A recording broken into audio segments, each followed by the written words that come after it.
Children of Standard 5, we have been discussing safety and first aid.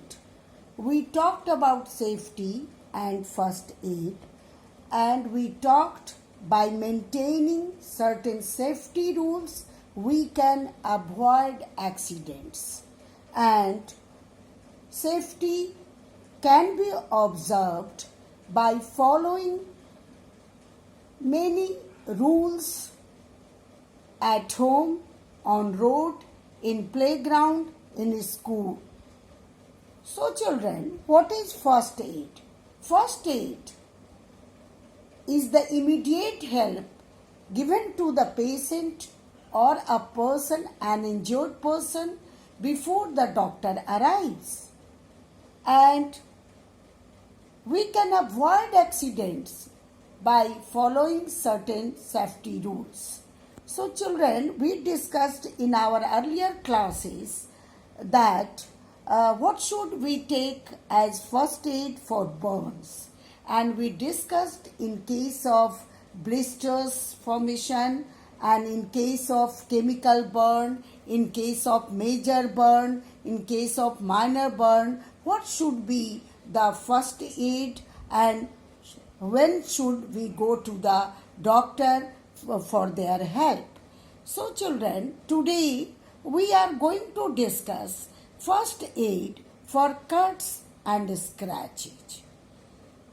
Children, we normally, in case of cuts and scratches, normally the children play with many times we meet an accident when we are cutting vegetables, so we can have cuts and scratches by knife, and we can have during playing in the playground, many times we have cuts and scratches. So what should we do as first aid?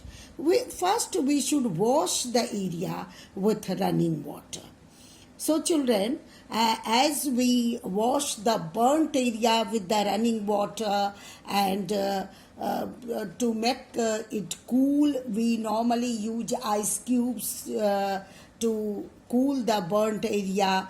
Like that, we should also wash the cut area with running water, and we should clean the area with an antiseptic lotion.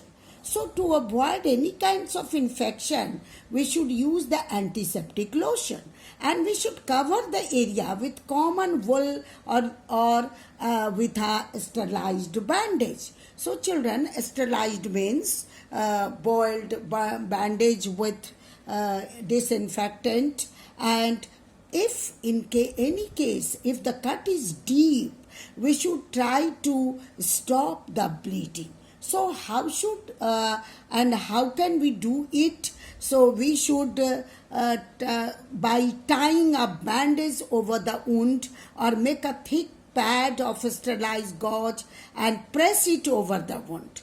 So this will stop the blood supply to the cut. And what is this situation and this first aid treatment is called tourniquet. So this is called tourniquet. This is called tourniquet. So that we should take the patient to the doctor. This is called tourniquet, and take the person to the doctor. And we should always remember, children, when an anti-tetanus injection is always required if the cut has been caused due to rusted piece of iron, such as nail, knife, and pointed dirty object. So what is this tetanus? Children, we discussed that the tetanus is also known as lockjaw and is caused by a bacterium. And we talked about the bacterium. This is a germ, and this bacterium that causes tetanus is called Clostridium tetani. And this bacterium is found in soil, dust, and manure. It enters the body through open wound and cut or skin punctured by contaminated object. So tetanus is a serious but preventable disease that affects the body's muscles and nerves. So children, to avoid the future infection by Clostridium tetani, we should always take an injection of anti-tetanus, that is Tetvac. We must take the injection if the cut has been caused due to rusted piece of iron such as nail or any other sharp or pointed dirty object. So this is the first aid for cuts and scratches.